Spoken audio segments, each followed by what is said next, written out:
nafikiri unatujua vizuri sana. Hili ni neno la mwisho kwetu.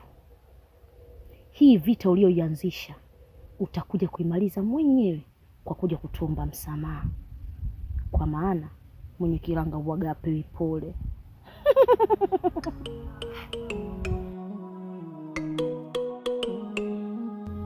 Mungu atanipigania.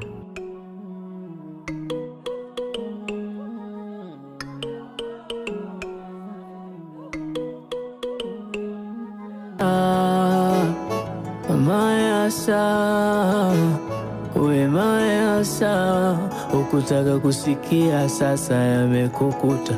Oh Mayasa, we Mayasa dada, Mayasa, ukutaka kusikia. Mbona umeniita pembezoni mwa nyumba? Kuna nini? Uji wangu kuna shida Mwangeta, na ndio maana hata nimekuita pembeni ili niweze kuzungumza na wewe, wazazi wako wasije wakasikia. Shida gani? Wale wadada waliokuja kanisani wameanza kunitishia maisha, na yote ni kutokana na mimi kumleta mchungaji kwenye hichi kijiji. Lakini hofu yangu kubwa kuhusiana na mke wangu tu, kutokana na hali aliyokuwa nayo ya ujauzito kwa sasa. Nikutoe hofu tu. Ukimwamini Mungu, kila kitu kinaenda sawa. Fanya maombi asubuhi, mchana na jioni. Jiombee wewe, muombee mke wako.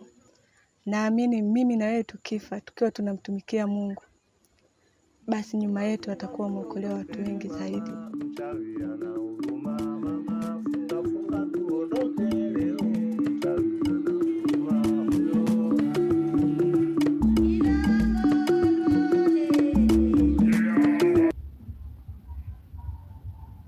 Namaanisha kuhusu kumuua Tami, hiyo ni kazi ndogo sana. Niachie mimi. Nitamuua hata kwa sumu, isipokuwa kwa sharti moja, kama utatimiza ahadi ulioniambia. sinaga udanganyifu napotoa ahadi zangu. Sibo maana numunezero kibi n'umunwa ibikorwa birabera. Mama aliua baba.